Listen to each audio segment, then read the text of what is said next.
বালাগাল উলা বিকামালিহি কাশাফাদ দুজা বিজামালিহি আসনাত জামিউ খাসালিহি সাল্লাল্লাহু আলাইহি। ছেলেটা কয় চাচা শাক তো হাত একটা ছোট একটা বড় দিলেন, টাকা পয়সা রাখবো কই, পকেট দিলেন না? মুরব্বি কই বাবারে পকেট তো দিছি, কই সামনে তো পকেট দেখি না। আমার তো খেয়াল আই রে বাবা পকেট দিছি। ওই ছাত্রটা জামাটা নামায়া দেখে পকেট তো দিছে ঠিক, কিন্তু পকেট সামনে না লাগায়া পিঠের মধ্যে লাগাই দিছে।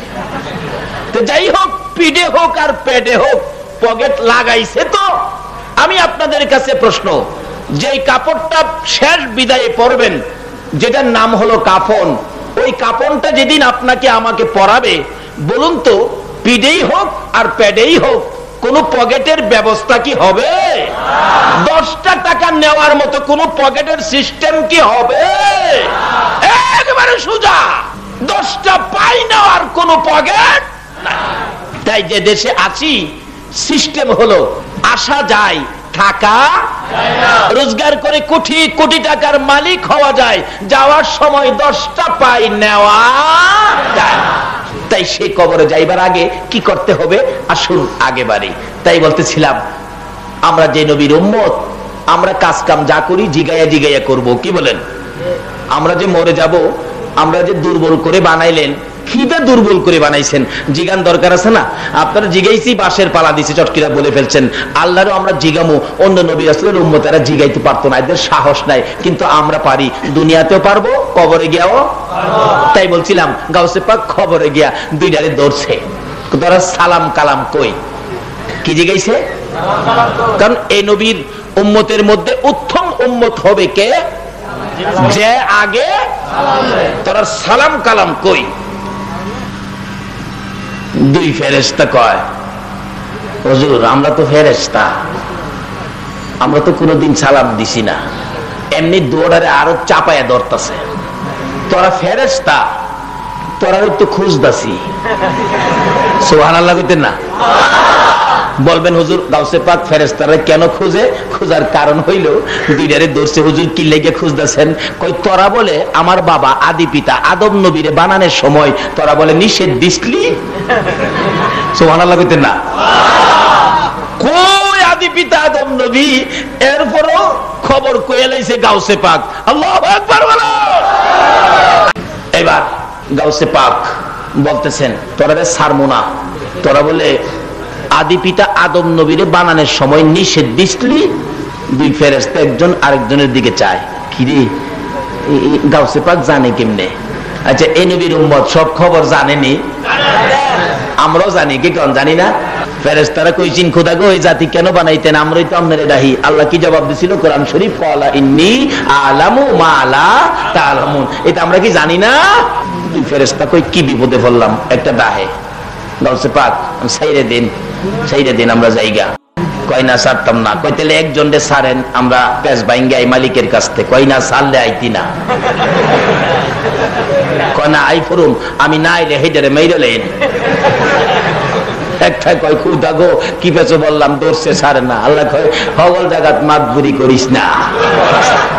যে নবীর উম্মত কবরে গিয়া ওই এই খেলা খেলতারে, আমরা কি আল্লাহর দুইটা কথা জিগাইতাম না? হন আপনারা আমার লগে থাকলে বারুম একা পারতাম না, থাকবেন নি আমার লগে না? বাড়ির যাইবেন গা? কেডা কেডা যাইবেন গা? একটু হাত তুলে দেখাইছে, দু তিনজন তুলছে। আসলে বুঝে নাই, ঠিক আছে, এর লাগে কোনো অপরাধ হইছে না। তবে ফেরেশতারা কইতেছে খুদা গো এত বড় বরকতের মাহফিল তিয়ারা বলে দুইজন হাত তুলছে বাড়ি যাবো, এটা কি বেজাল লিখবো?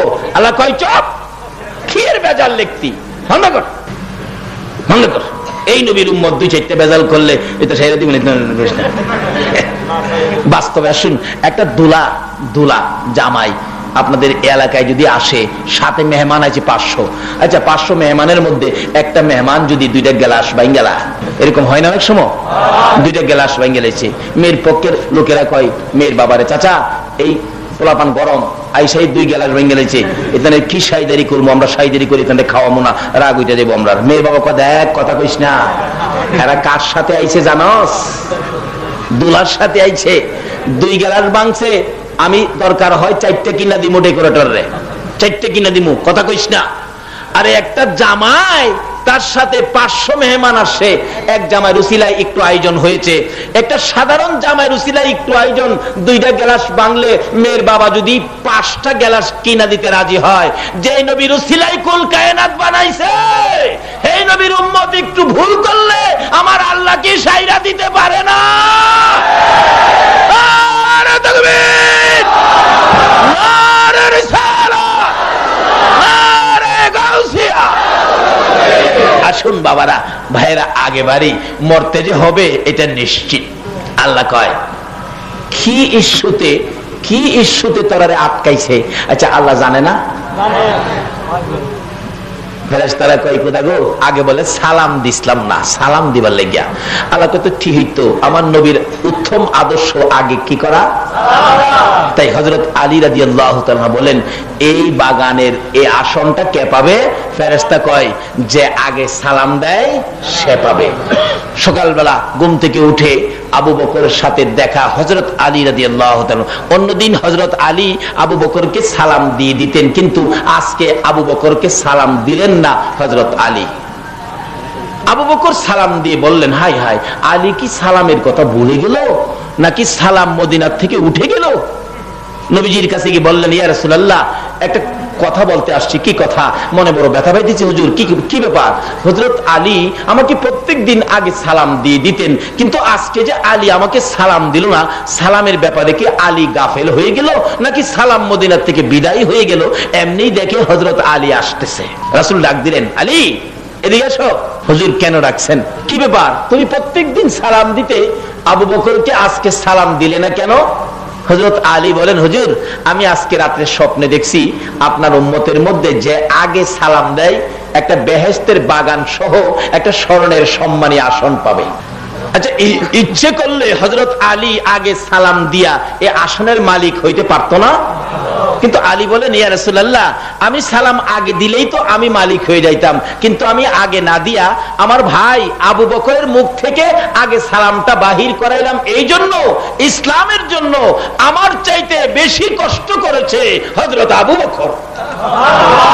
হুজুর, আমার চাইতে আপনার ভালোবাসা বেশি দিয়েছে আবু বকর। আল্লাহু আকবার বলুন। আবু বকর আপনাকে বেশি ভালোবাসা দিয়েছে। আপনার প্রেমে মক্কা থেকে সন্তানাদি ছেড়ে হিজরত করে সাপের দংশন খাইয়া আপনার সঙ্গে মদিনায় আসছে।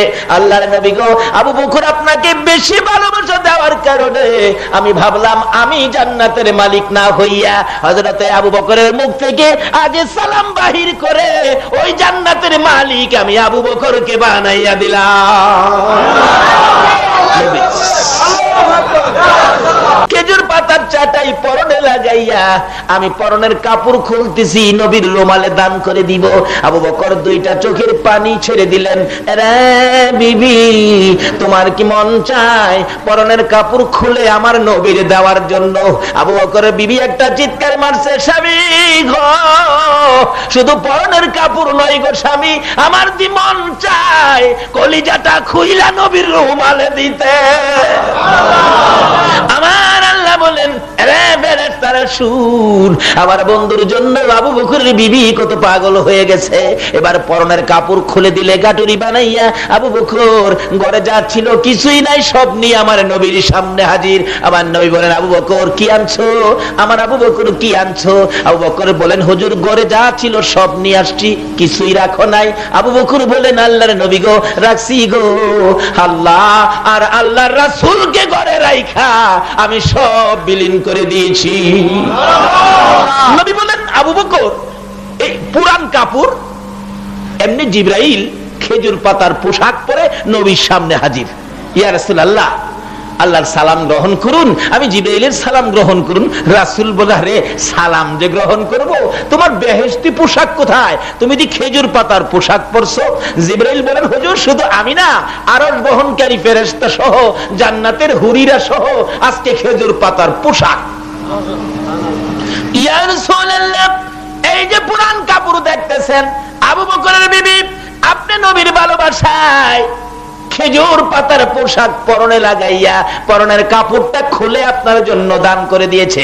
যে আবু বকরের বিবি আপনার ভালোবাসায় খেজুর পাতার পোশাক লাগাইয়া পরনের কাপড় দান করেছে, ওই আবু বকরের বিবির ভালোবাসার পুরস্কার আবু বকরের বিবির ইজ্জত রাখতে যাইয়া আজকে আমি জিবরাইল সহ আরোর বহনকারী ফেরেশতা সহ আল্লাহর বন্ধু গো জান্নাতের হুরবালারা সহ সবাইকে আজকে আবু বকরের বিবির সম্মানে খেজুর পাতার পোশাক পরাইছে। এই নবীর ভালোবাসায় লাভ হয় না লস হয়? আজকে সেই নবীর আদর্শ আমাদের মধ্যে নাই। তাই বলতেছিলাম আসুন এই নবীর আদর্শ আল্লাহর ওলিরা শিক্ষা দিয়েছে। কাজী কবরে তো যাবেন, কবরে কিভাবে গেলে কবরটা শান্তিময় হবে এটা বোঝার জন্য অল্প সময় আমি আলোচনা করব, আপনাদের কষ্ট হবে না তো? বাবার আসুন কবরে যেতে হবে, কবরের ভয়ে আসুন মৃত্যুর ভয়ে আমাদের কি করা দরকার। তাই গাউসে পাক বলেন ছাড়বো না, একটা কই খোদা গো বিপদ উদ্ধার হমু কিভাবে? আল্লাহ কয় এক কাম কর, কোন ইস্যুতে আটকাইছে? সালামের জন্য। আগে সালাম জালাস না চাই সালাম দে, যাই কো হযরত আসসালামু আলাইকুম, কি ব্যাপার হযরত? আল্লাহ কইছে আপনার আগে সালাম দিতাম। কই যা আমার নবীর উত্তম আদর্শ যখন আমল করছস যা দুইটারে ছাইরা দিলাম, আর যেন কোনোদিন এদিকে না দেখি। খবরে গিয়াও যে নবীর উম্মত এই ক্ষমতা দেখাইতে পারে, তাইলে আমরা কি দুইটা কথা আল্লাহরে জিগাইতে পারি না? আমরা যে ময়রা জামুগা কইলো দুর্বল করে বানাইলো, কি দিয়া বানাইছে লন জিগাই, সকলের সাথে আল্লাহ এখন জবাব দিবে। আল্লাহ আমরা কি দিয়া বানাইছেন? আমরা যে দুর্বল, আমরা যে ময়রা জামুগা, কি দিয়া বানাইছেন? কি দিয়া বানাইছেন কোন না? আল্লাহ কইতাছে কোরআন শরীফ, ইন্না খলাকনাল ইনসানা মিন নুতফা, একবারে দুর্বল দুর্গন্ধযুক্ত একবারে নরম জিনিস দিয়া বান্দা করে বানাইছে। তাহলে আল্লাহ যে বলছে আমরা মরতে হবে, বলুন এই কথাটা রাইট কিনা? মরাটা কি পরে মরে যাইবেন এটা কি এমন মনে করতেছেন? মরার মধ্যে কষ্ট আছে কিনা? আল্লাহু আকবার। সাকরাত যখন শুরু হয় আল্লাহু আকবার, মানুষ দেখবেন মৌতের সময় অনেকে চোখ থেকে পানি ছেড়ে দেয়, অনেকে দেখবেন আবুল তাবুল কয়। মানুষকে ইমুখে দেখাইছি আবুল তাবুল কইতেছে, আবুল তাবুল এমনে কয় না, যখন আজরাইলের বিকট চেহারা দেখে জ্ঞান হারা হইয়া তখন আবুল তাবুল। 32 পাইরের দাঁত ওই থাকবো খালি, 32 পাইরের দাঁত। আজরাইল যেদিন আপনার সামনে আসবে সমস্ত শরীরের পশমের গোড়ায় গোড়ায় এমন বড় বড় চোখ থাকবো, সারা বডিতে চোখ। এই আজরাইল একদিন আমাদের সকলের সামনে আসবে কিনা? এদিন আপনি চাচারে ডাকবেন, বাবারে ডাকবেন, মারে ডাকবেন, কিন্তু ডাকবেন ঠিক, কেউ আপনার ডাক শুনবে না। এই সময়টা একদিন আসবে কিনা বলুন তো? কেউ আপনার পাশে আসবে না, কেউ আপনার ডাক শুনবে না। অনেক সময় দেখেন স্বপ্নে বাগে দৌড়াই, অনেক সময় স্বপ্নে বাগে দৌড়াই না, বাগে দৌড়াইতেছে, কিন্তু স্বপ্নে দেখবেন দৌড় দিলেও দৌড় আগাইতে চায় না। বিপদে পড়ে কাউরে ডাকলেও কেউ, এক বেচারা স্বপ্নে দেখতেছে তারে বাগে দৌড়াইতেছে, বেটা বাঘের আক্রমণ থেকে বাঁচার জন্য দৌড়তে দৌড়তে দৌড়তে দৌড়তে একবারে এক মাঠের মাঝখানে, বন্দের মাঝখানে গেছে। মাঝখানে যায়া দেখে একটা আগিলা কুয়া, মাটির কুয়া। কুয়া চিনেন না? আগের দিন কুয়া ছিল না, পানি যে খাইতো, এই কুয়ার মধ্যে দেখে এমন কেউ ব্যবহার করে না, তো কুয়ার ভিতরে বট গাছ টট গাছ হয়ে গেছে। ওই লোকটা বাঘের আক্রমণ থেকে বাঁচার জন্য স্বপ্নেই এই কুয়ার ভিতরে নামতেছে, বট গাছের ধরে ধরে কুয়ার ভিতরে নামতেছে। লোকটা নামতে নামতে নিচের দিকে চাইয়া দেখে বড় বড় অজগর সাপ উপর দিকে চাইছে, উপরে দৌড়াইছে বাঘে, বাঘের আক্রমণ থেকে বাঁচার জন্য যে কুয়ার ভিতরে নামতেছে, কিন্তু ভিতরে অজগর সাপ। এখন উপরে উঠলে বাঘ, নিচে গেলে স্বপ্নে দেখতেছে। এখন তো নিচে সাপ, উপরে ভাগ, ভয়ে একবারে কাঁপতে কাঁপতে ঘুম থেকে উঠছে। মাগো মাগো মাগো মাগো মাগো, ঘুম থেকে উঠছে। বিবি জিগায়, কি ব্যাপার তোমার, কি হলো, তুমি কেন এইভাবে কাঁদতেছো? জবাব দিচ্ছেন লোকটা, বিবি বিবি রে, আমি কি দেখলাম, আমাকে বাগে দৌড়াইতেছে, এইভাবে কুয়ার ভিতরে ঢুকলাম, নিচে সাপ, উপরে ভাগ, মাঝখানে একটা বট গাছের শিকড়ে ধরে আমি কোন রকম জীবনটা বাঁচাইছি, কিন্তু স্বপ্নে ঘুম থেকে উঠে তো আমার ভয় এখনো তো যায় না। সকালবেলা একজন আল্লাহর ওলির কাছে গেছে, আল্লাহর ওলিকে গিয়ে বললেন, হুজুর আমি তো স্বপ্নে দেখলাম বাঘে উড়াইতেছে, বাঘের ভয়ে কুয়ার ভিতরে ঢুকলাম, গাছের জরে ধরে রাখলাম, নিচে সাপ, হুজুর যে শিকড়টা ধরে রাখছি বাঘের আক্রমণ থেকে বাঁচার জন্য, নিচে যাই না, ধরে রাখছি সাপের আক্রমণ থেকে বাঁচার জন্য। হুজুর এরপরে দেখি যে শিকড়টাই ধরে রাখছি, এই শিকড়টারে দুইটা ইঁদুরে কাটতেছে, একটা ইঁদুর সাদা আর একটা ইঁদুর কালা। দেখতেছি কুটকুট কুটকুট করে শিকড়টা কাটতেছে। হুজুর আমি ভয়ে ঘুম থেকে উঠলাম, আমি কি দেখলাম। আল্লাহর ওলি বলেন, বাবারে বাঘে যে তোমারে দৌড়াইতেছে দেখছো, এটা তো ভাগ না, এটা হলো আজরাইল। বলুন প্রত্যেককে একদিন আজরাইল ধরবে কিনা? কোথায় লুকাবেন? আজরাইলের আক্রমণ থেকে বাঁচবার মতো জায়গা আমার আল্লাহ সৃষ্টি করে না। হুজুর কোন কি? হ্যাঁ, আমি যেই শিকড়টার মধ্যে ধরে রাখছি, এই শিকড়টা দুইটাই দূরে কাটতেছে, একটা কালা একটা সাদা। আল্লাহর ওলি বলেন, যে শিকড়টাই তুমি ধরছো এটা হলো তোমার দুনিয়ার হায়াত, এটা হলো দুনিয়ার হায়াত। কিন্তু যে সাদা ইঁদুরটা দেখছো এটা তোমার হায়াতের দিন, আর যেটা কালা দেখছো এটা তোমার হায়াতের রাত। এই হায়াতটা দিনে রাইতে এইভাবে কুটকুট করে কাটতে কাটতে তোমার দুনিয়ার হায়াত শেষ হবে, তারপরে তুমি নিচে পড়ে যাবে। অর্থাৎ মৃত্যুর পরে আমাদেরকে কোথায় দেওয়া হবে বলুন তো? কবরে। এবার বলতেছেন আল্লাহর ওলি, বাবারে যেখানে নিচে দেখছো অজগর সাপ, এই কবরটা হলো তোমার সাপের ঘর। রাসূল বলছে এক একটা কবরে ৯৯টা করে সাপ দেওয়া হবে।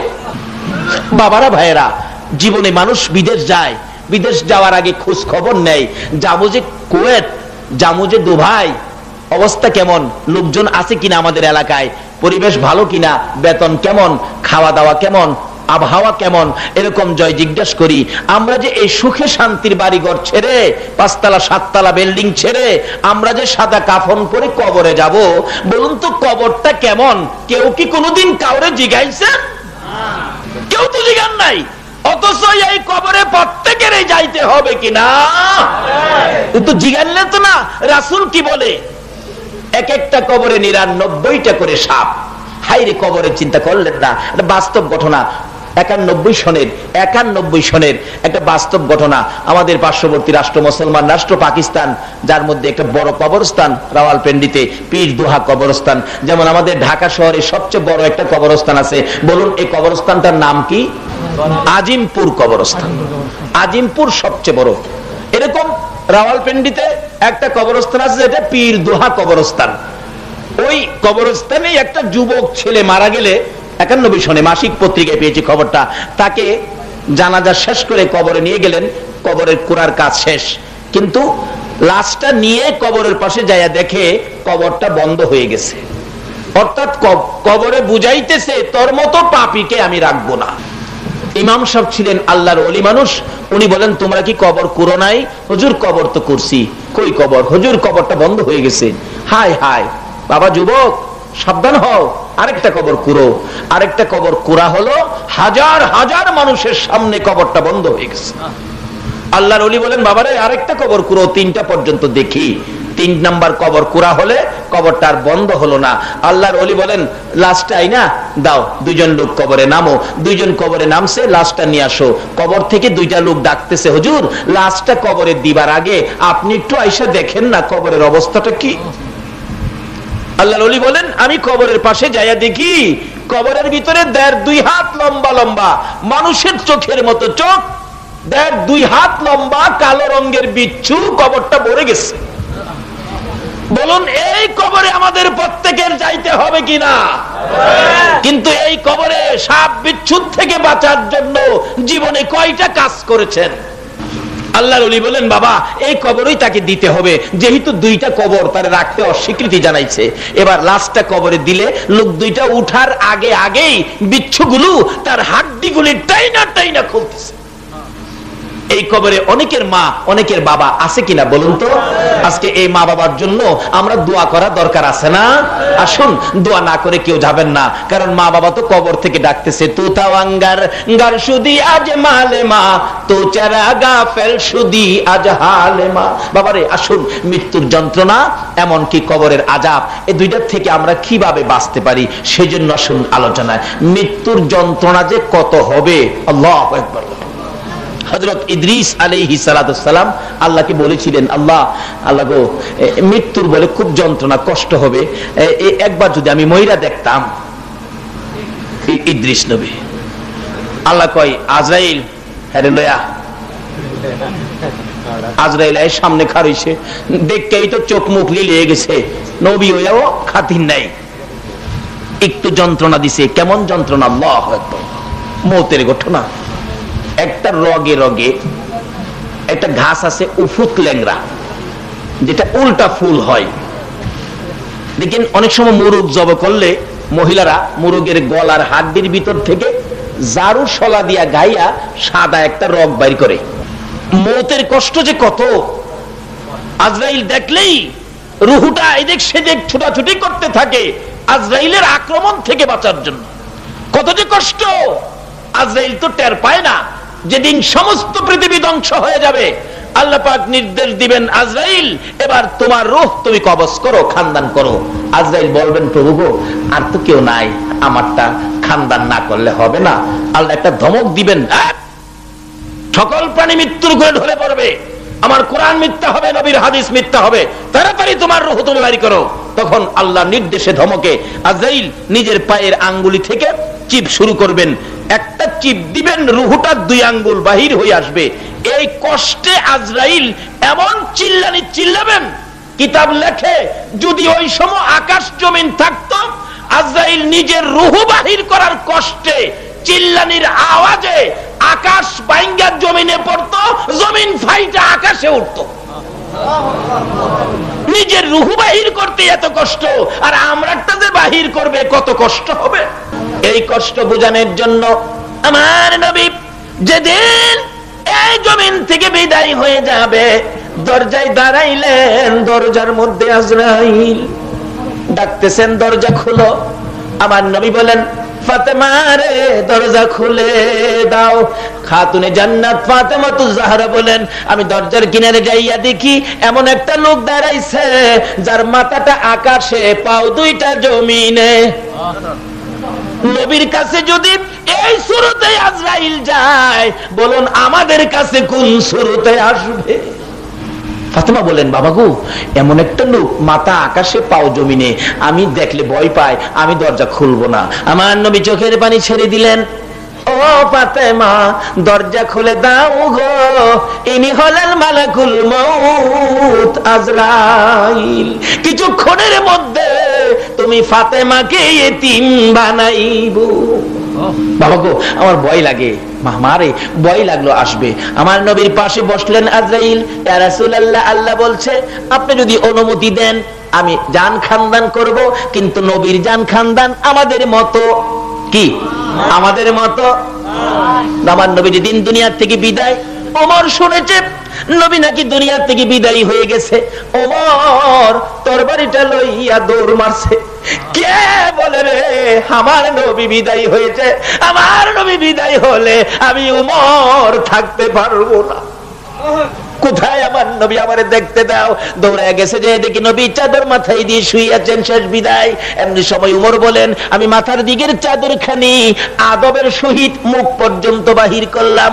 উমর বলেন, আল্লাহর কসম করে বলি, আমি দেখি আমার নবীর এখনো 2টা ঠোঁট নড়ে রে। আমি চোরের কাছে কানটা লাগাইয়া শুনি আমার নবী এখনো উম্মতি উম্মতি বলে কান্দে। আমার নবীর মৃত্যু আমাদের মতো নয়, আমার নবীর জান খানদান আমাদের মতো নয়। এটা হলো আল্লাহর কুদরতের ব্যাপার। যেহেতু হায়াতুন নবী, জিন্দা নবী, কিন্তু কোরআন শরীফ রক্ষা করার জন্য আজরাইল আমার নবীর সামনে আসছে। আল্লাহু আকবার বলো। কিন্তু ব্যথায়, উম্মতের ব্যথায় ব্যথিত নবীর সামনে যখন বসলেন, আমার নবী চোখের পানি ছেড়ে দিয়ে কান্দে, আজরাইল আমি যদি আজকে বিদায় হয়ে যাই রে, আমার তিন উম্মতের কে দেখবে? জিবরাইল কোথায় রে? ও জিবরাইল তুমি একটু বসো, আমার ভাই জিবরাইল আসো। আমার আল্লাহ বলেন, জিবরাইল আমার বন্ধুর কাছে খবর নিয়ে জলদি যাও। জিবরাইল হাজির হয়ে গেলেন। ইয়া রাসূলুল্লাহ, কিসের জন্য কাঁদছেন? আরে জিবরাইল, আমি যদি বিদায় হয়ে যাই আমার গুনাহগার উম্মতের উপায় কি হবে? আমার আল্লাহ বলেন, জিবরাইল রে, আমার বন্ধুর কানে খবর দে, আমার বন্ধু বিদায় হয়ে গেলে আমার বন্ধুর সকল উম্মতের দেখা শোনার দায়িত্ব আমি আল্লাহর কুদরতি হাতে নিলাম। আমার বন্ধু যেন না কান্দে। আজরাইল বলেন, আমি নবীজির বুকের উপর একটু হাতটা দিলাম। নবীজি থরথর করে কাঁপতেছে, চিৎকার মেরে ডাকছে, ও আজরাইল, আমার বুকের উপর হাতটা রাখছো। আমি নবী কত কষ্ট পাইতেছি খবর জানুনি। 7 আসমান 7 জমিন যদি আমার বুকে চাপাইতি রে, এত কষ্ট আমি পাইতাম না। আমার আল্লাহ বলেন, বন্ধু একটু কষ্ট তোমাকে দেওয়ার কারণ হলো তুমি যে উম্মতের দরদি নবী। আমার নবী চিৎকার মারছে, আজরাইল, আমি না হইলে তুই হইতে না, আমি না হইলে কুল কায়নাত হতো না রে।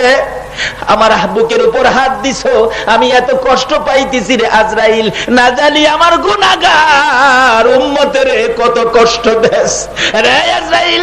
আমি রাসূল তোরে এই মুহূর্তে বলে দিলাম, আজ থেকে কিয়ামত পর্যন্ত আমার গুনাহগার এতিম উম্মতের জান খানদান করবি রে। আমার উম্মতের সকল ব্যথাগুলো আমি নবীর বুকের উপর চাপাইয়া দে।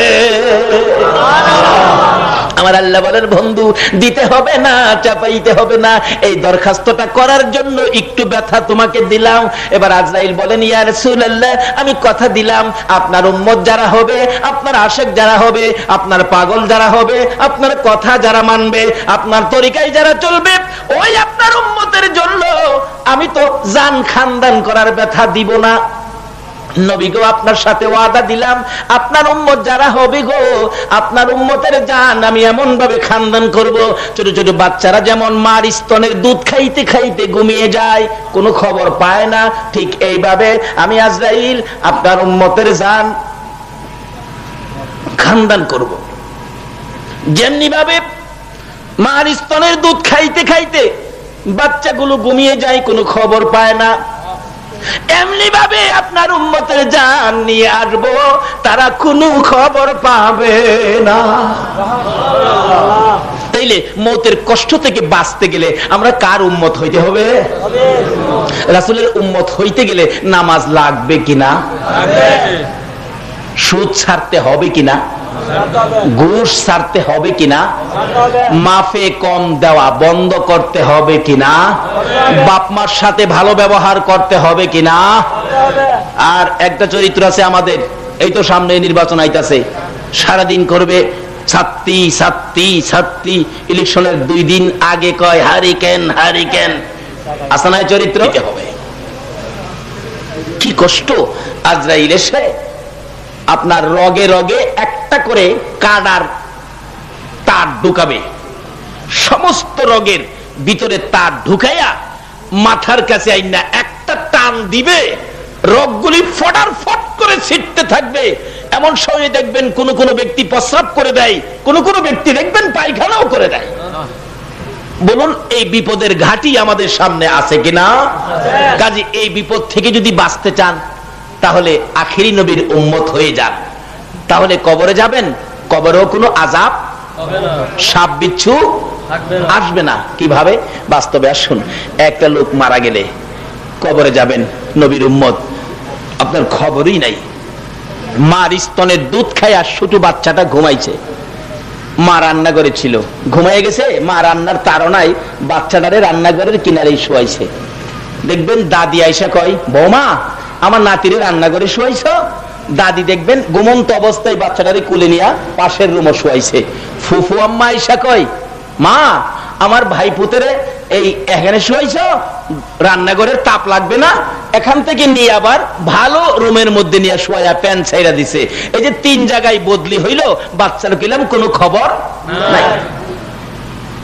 হঠাৎ ঘুম থেকে উঠছে, ওইটা দেখে আরে আমি দিয়ে আসিলাম রান্নাঘরে মায়ের কুলে, এখনো আইলাম কোন সময়, তার কোনো খবর নাই।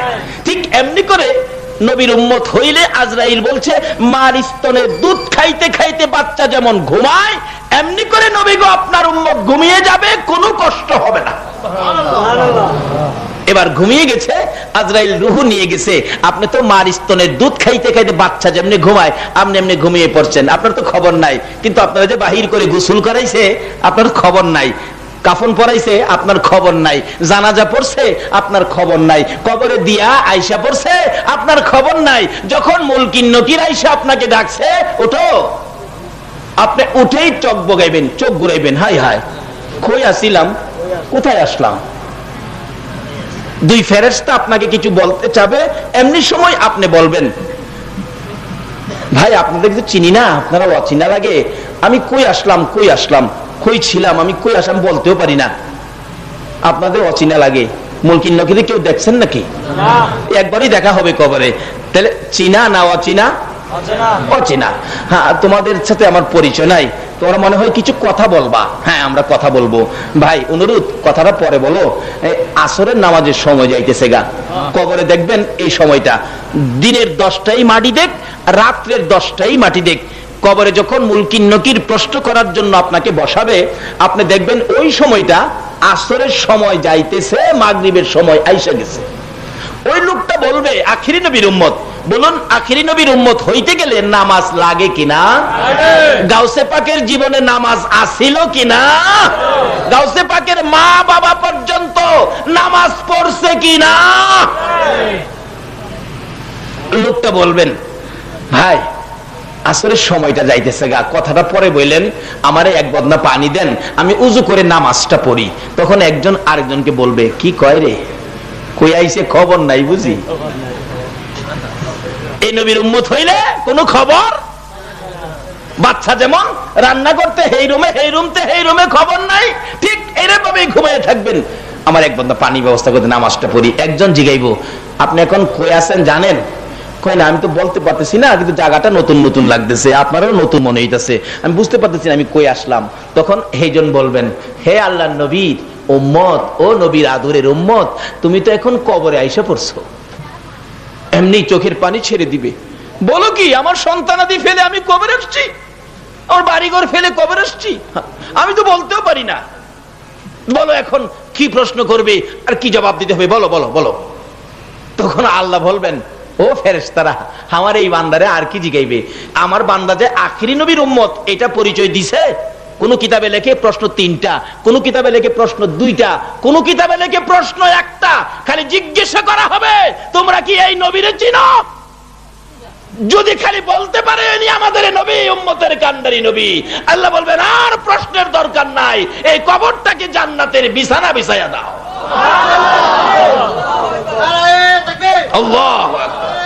ইয়া রাসূলুল্লাহ, ইয়া রাসূলুল্লাহ। বাবারা, মৌতের কষ্ট বড় কষ্ট, কবরের কষ্ট বড় কষ্ট, কিন্তু মৌতের কষ্ট, কবরের কষ্ট থেকে বাঁচতে গেলে একটাই মন্ত্র, একটাই সাবজেক্ট, একটাই অফিস, একটাই কেন্দ্র, একটাই ক্ষেত্র, আখিরি নবীর উম্মত হও। যদি সেই নবীর উম্মত হতে পারো তাহলে কোনো কষ্ট, কোনো দুঃখ দুনিয়াতেও নাই, মৌতে নাই, কবরে নাই। আল্লাহ আমাদেরকে আখিরি নবীর উম্মত হওয়ার তৌফিক দেখ, সকলে বলুন আমিন। বাবারা, আমি আর সামনে বাড়ছি না, বৃষ্টি, মানুষের বসার জায়গা নাই, কষ্ট করতেছেন। আসুন, যে আলোচনাগুলি করলাম, রাত্র বেশি হইলেই মাহফিল বড় হয় না, আলোচনা কাজে লাগাইলে মাহফিল বড় হয়, মাহফিলের বরকত হয়, মাহফিলের উপকার হয়, মাহফিলের আপনার এই এলাকার মধ্যে রহমত ছড়িয়ে পড়ে। যদি আমরা এই মাহফিলের কথাগুলি আমলে নিতে পারি, আসুন আমরা আমলে নিব। এই কবরের আযাব, মৌতের আযাব থেকে বাঁচতে গেলে বলুন আমরা কার উম্মত হইতে হবে?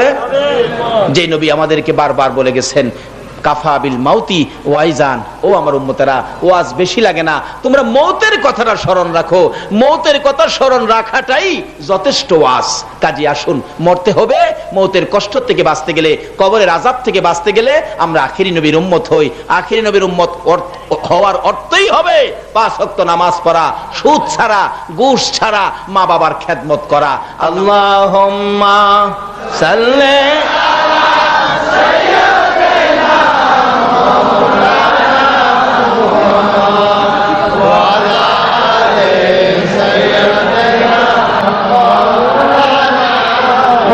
Muhammad, Allahumma salli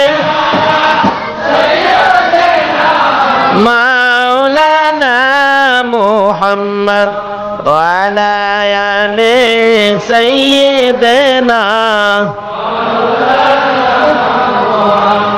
بلغ العلا بكماله كشف الدجى بجماله أصلت جميع خصاله صلى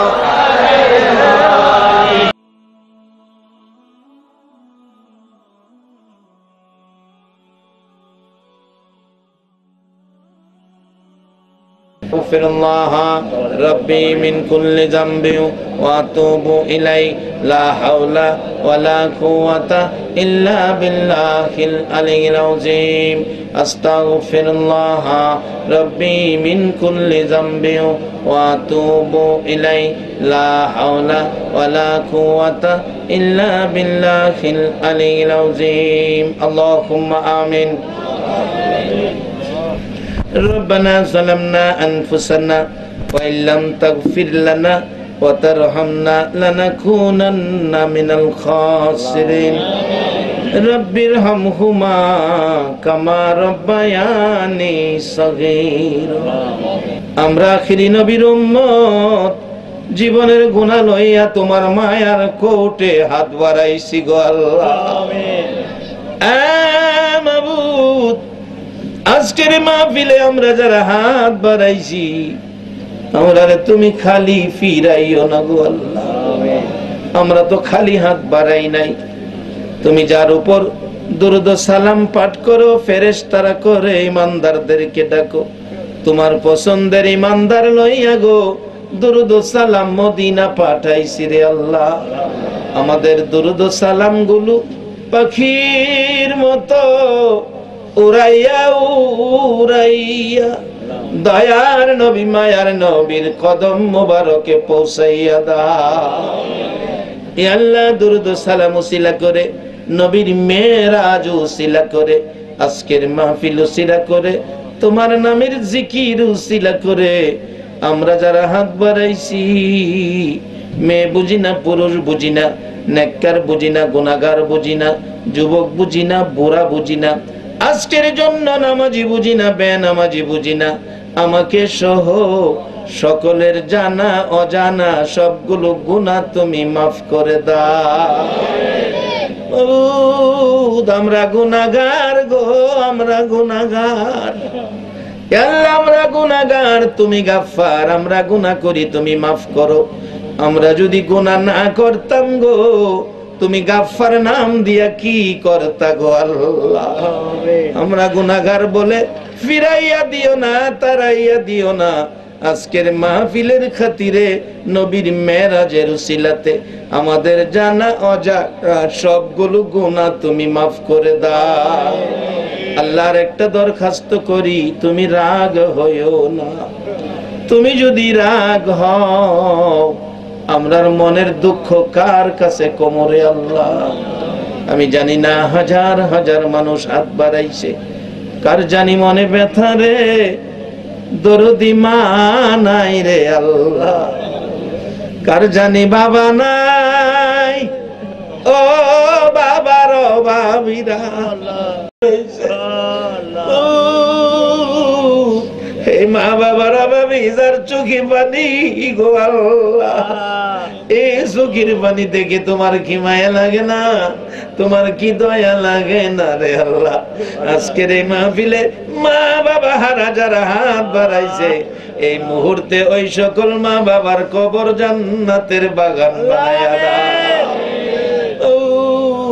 কত সন্তানের আমার জন্য দোয়া চাইছে লিখিত ভাবে বাবার জন্য দোয়া চাইছে সন্তানের জন্য দোয়া চাইছে আল্লাহ মা বাবা যার কবরে দাদা দাদি সহ মই মুরব্বি যারা কবরে সকলের কবর জান্নাতের বাগান বানাইয়া দাও আল্লাহ মা বাবা যারা দুনিয়াতে আছে হায়াত বাড়াইয়া দাও মা বাবা কেমন জিনিস বুঝার তৌফিক ছেলে মেয়েকে দান করে দাও দাদা দাদি নানা নানি শ্বশুর শাশুড়ি আলী আওলাদ বংশধর চট্টগ্রামের জমিনের নিচে আল্লাহ আমার মায়ার নবীর উম্মত সরিষা পরিমাণ ঈমান লইয়া যারা ঘুমাইছে রে আল্লাহ সকলের কবর রজব মাসের বরকতে জান্নাতের বাগান বানাইয়া দাও আল্লাহ আজকের মাহফিলের আয়োজন যারা করেছে আল্লাহ কমিটির ভাইদের বংশধর যারা কবরে, সকলের কবর জান্নাতের বাগান বানায়া দাও। আল্লাহ খাস করে এই মাহফিলে অনেকে দোয়ার দরখাস্ত করেছে। আল্লাহ আমি তো সকলের নাম বলতে পারি নাই, তুমি তো সবার নাম জানো রে আল্লাহ। যে আশায় দরখাস্ত করেছে সকলের মনের আশা পুরা করে দাও। যারা বিমারির জন্য দোয়ার দরখাস্ত করেছে, আল্লাহ সকল বিমারিকে তোমার কুদরতি চিকিৎসা দ্বারা শেফা করে দাও। আল্লাহ যারা দুনিয়ায় নাই, কবরে জান্নাতের শান্তি দান করে দাও। যারা দুনিয়াতে আছে, নেক হায়াত বাড়াইয়া দাও। আল্লাহ যারা লেখাপড়া করে, লেখাপড়ায় বরকত দাও। যারা পরীক্ষা দিয়েছে, দিবে, কামিয়াবি দান করে দাও। আল্লাহ খাস করে এই মাহফিল কমিটির যুবকদেরকে নেক হায়াত বাড়াইয়া দাও। আল্লাহ যারা নামাজি, নামাজ কবুল করে নাও। যারা নামাজ পড়ে না, নামাজের বোঝ দান করে দাও। আল্লাহ আমাদেরকে আখিরি নবীর উম্মত বানাও গো। একটা রাত্রে আমার নবীরে ঘুমের ঘরে স্বপ্নে দেখাইয়া দাও। আল্লাহ মা বোনদেরকে রাবিয়া বসরির মতো বানাইয়া দাও। আল্লাহ যুবকদেরকে ইমাম হাসাইন হুসাইনের মতো সত্যবাদী বানাইয়া দাও। সাদা দাড়িওয়ালা মুরব্বিগণকে আবু বকর সিদ্দিকের মতো নবীর আশিক বানাইয়া দাও। আল্লাহ আলেম উলামাদেরকে নাইবে নবী হিসাবে কবুল করে নাও। কচি কচি বাচ্চাদেরকে মাজার মুআব্বিজের মর্যাদা দান করে দাও। আল্লাহ এই কলোনির মাহফিল তোমার কুদরতি হাতে দিয়ে গেলাম। কিয়ামত পর্যন্ত এলাকার রহমত বরকত, কবরবাসীদের নাজাতের জন্য মাহফিলটা তুমি কায়েম রাখো গো আল্লাহ। মাহফিলে যারা আসছে, আসবে, সাহায্য সহযোগিতা করেছে, করবে, সকলকে তুমি কাল কিয়ামতে নবীর গোদারায় উঠাইয়া নবীর পাশের জান্নাতি বানাইয়া দিও গো আল্লাহ। আল্লাহ মাহফিল শেষে যারা যেখানে যাবে, মান সম্মান ইজ্জতে সহি সালামতে জায়গায় জায়গায় পৌঁছাইয়া দিও গো আল্লাহ। এ মাবুদ, এই মাহফিলটা তুমি কবুল আর মঞ্জুর করো গো আল্লাহ। আমার নবীর মেরাজের বরকত আমাদের সবাইকে নসিব করে দাও গো আল্লাহ। যতগুলো দরখাস্ত করলাম মাহফিলের উসিলাই, দুরুদ ও সালামের উসিলাই, জিকিরের উসিলাই, সবগুলো তুমি কবুল আর মঞ্জুর করো গো আল্লাহ। ও সাল্লাল্লাহু তাআলা আলা খায়রি খালকিহি মুহাম্মাদি ওয়া আলা আলিহি ওয়া আসহাবিহি আজমাইন বিহাক্কি লা ইলাহা ইল্লাল্লাহু মুহাম্মাদুর রাসূলুল্লাহ।